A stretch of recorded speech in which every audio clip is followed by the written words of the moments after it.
বিচার না হওয়া পর্যন্ত ভারতের সাথে কোনো সমঝোতা হবে না।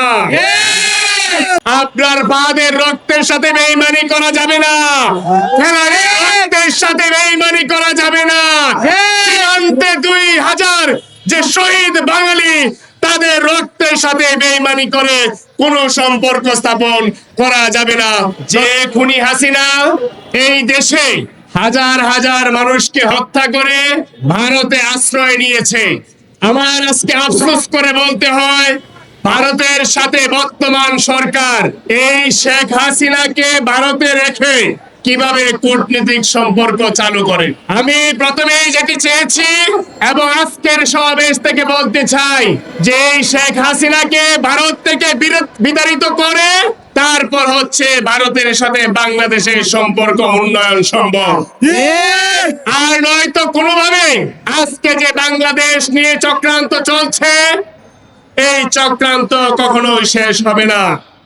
আমাদেরকে মনে রাখতে হবে, ফেলানির রক্তের উপর, আবরারের রক্তের উপর এবং সীমান্তে প্রায় 2000 ভারতীয় বাহিনী কর্তৃক নিহত বাঙালির রক্তের উপর আজকে আমরা দাঁড়িয়ে আছি।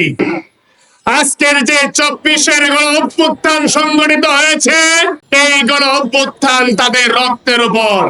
সুতরাং সীমান্তে যতগুলো হত্যাকাণ্ড ঘটেছে, প্রত্যেকটা হত্যাকাণ্ডের বিচার না হওয়া পর্যন্ত ভারতের সাথে কোনো সমঝোতা হবে না। ভারতের সাথে যদি সমঝোতা করতে হয়, তাহলে এই গুজরাটের মোদি, তার আগে বিচার করতে হবে সেখানে যে মুসলিম নিধন চলছে, ভারতীয় মিডিয়া যেভাবে অপপ্রচার চালাচ্ছে, সেটি আমরা স্পষ্টতই দেখতে পাচ্ছি। ভারত পরিকল্পিতভাবে এই দেশে হিন্দু মুসলিম দাঙ্গা লাগাতে চাচ্ছে, যার ফলশ্রুতিতে এদেশের হাজারো বছরের যে হিন্দু মুসলিম সংস্কৃতি ছিল, সম্প্রীতির বন্ধন ছিল, সেই বন্ধনকে চূর্ণ বিচ্ছিন্ন করে এই দেশে সাম্প্রদায়িক দাঙ্গা লাগানোর চেষ্টা করছে বর্তমান ভারত সরকার। সেটি এই বাংলাদেশের জনগণ কখনোই হতে দেবে না। আমরা আজকের এই যুব সমাবেশ থেকে স্পষ্টভাবে উল্লেখ করে দিতে চাই, এই 24-এর বাংলাদেশে আর যদি বাংলাদেশের সীমান্তে আর যদি একটি গুলি চালানো হয়, তাহলে এদেশের প্রত্যেকটা জনগণ সেটি পায়ে পায়ে করে হিসাব নেবে।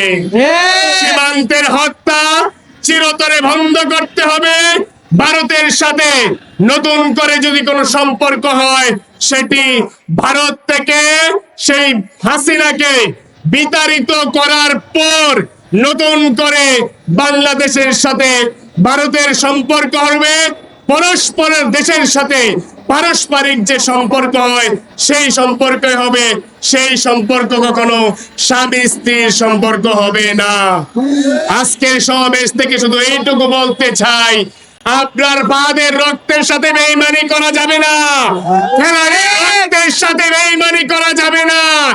সীমান্তে 2000 যে শহীদ বাঙালি, তাদের রক্তের সাথে বেঈমানি করে কোনো সম্পর্ক স্থাপন করা যাবে না। ধন্যবাদ সবাইকে।